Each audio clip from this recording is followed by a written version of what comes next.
Hi, I'm Akhil Reed Amar, and I'm a professor at Yale Law School.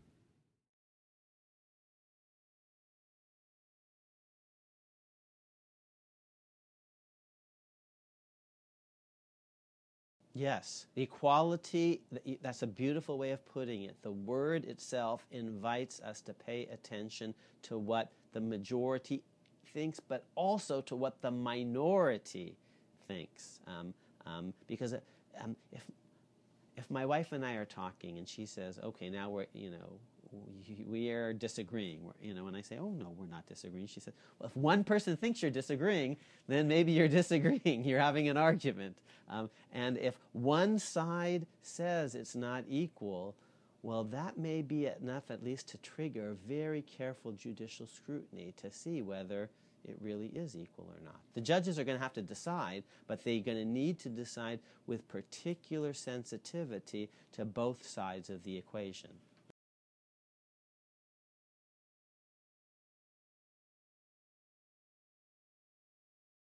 There are two large trends, I think, that are at work. One, more rights are okay, but not less. The text sets out a whole bunch of rights. And even if those rights become unpopular, it doesn't matter. Those are textual rights that we're supposed to enforce unless and until the Constitution is amended. But the Ninth Amendment says more rights are okay, but not less. The 14th Amendment says there are, in addition to all the textually enumerated rights, there are these broader, maybe unenumerated privileges or immunities. So there's one asymmetry there. More rights are okay, but not less. That's the deep meaning of the Ninth Amendment and the 14th Amendment.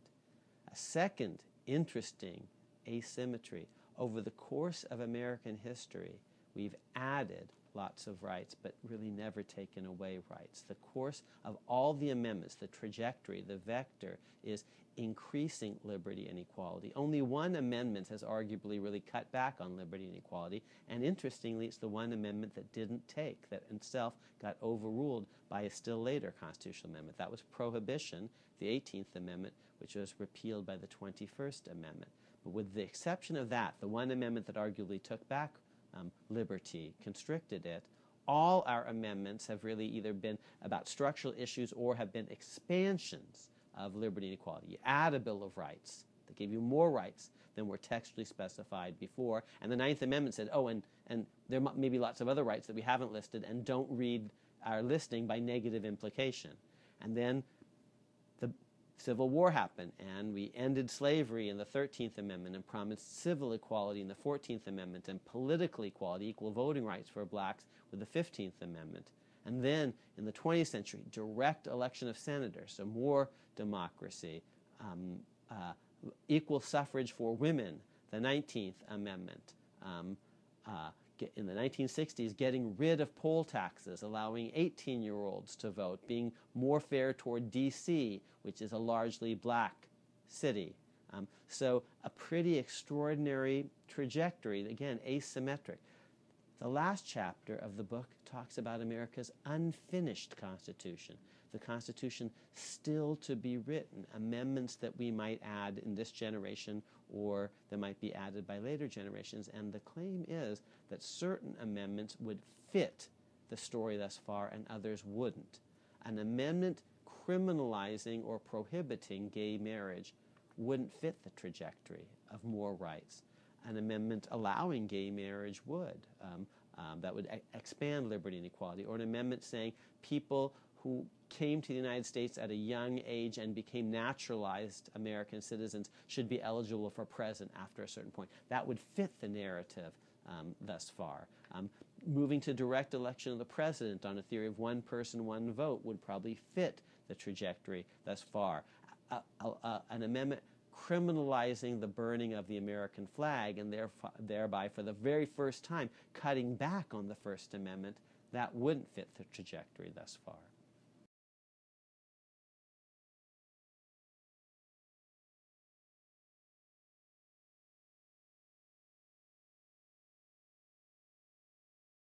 So I have a couple of different chapters on Plessy and Brown. And in one of my chapters, I talk about America's symbolic constitution.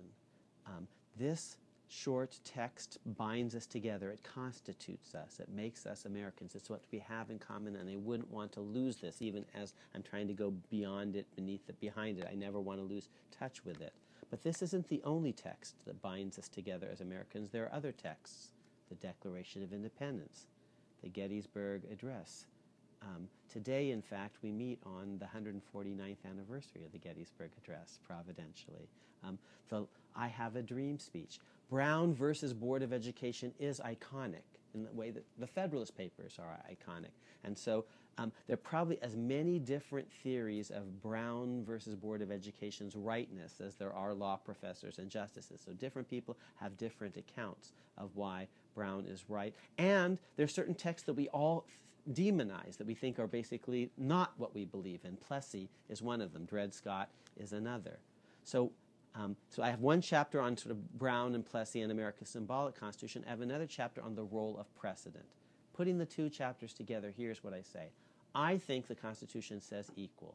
Equal means equal, and Plessy was wrong the day it was decided.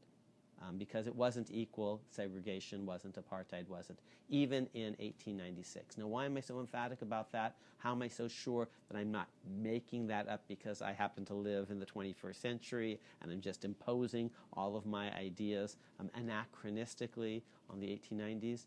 I'm pretty sure that I'm not making any of that up because John Marshall Harlan, the elder, Justice on the Supreme Court, says all of that the day Plessy is decided. The day Plessy has decided, he dissents, and he says, I predict that this is going to be another Dred Scott. You know, we all know that this is unequal, and the Constitution says equal. So my theory is Plessy is wrong the day it's decided, and my theory of precedent is you don't follow incorrect precedents as a general matter because the Constitution is what trumps. That's especially true for rights. We can have more rights, not less. Plessy gave us less rights than the written Constitution promised, and there's no good excuse for that. So if the Constitution says equal, we follow equal, and Plessy, out you go. That's one theory. Here's now a different account, and that happens to be my account. In addition to that account, others have said, one other important thing to understand is that by the time of the 1950s, it was way more clear, perhaps, than it had been in the 1890s that our entire system is really failing to live up to the promises that the Reconstruction generation made to African Americans. By the 1950s, it was clear that there was a massive and enduring disfranchisement of blacks in violation of the 15th Amendment. Maybe that wasn't as obvious to all the justices in the 1890s, although disfranchisement began actually in the 1870s. By the time of Plessy, of Brown, it really was clear that black America experienced apartheid as an insult, as an offense, as a stigmatization, as a mark of their uncleanness and untouchability. It was just, and maybe there were people in the 1890s, maybe even black leaders, who thought, you know, apartheid isn't so good, but maybe we're actually better off having the races separate, because if we have them integrated, there maybe will be all sorts of altercations and fights and other things, and blacks will end up being worse off in integrated settings than if we have separated settings. Maybe we'll be better off actually saying, okay, separation, but as long as it really is equal.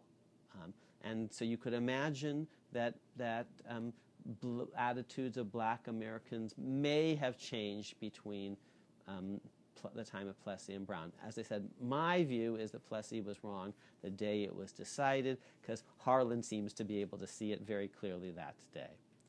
And blacks aren't voting.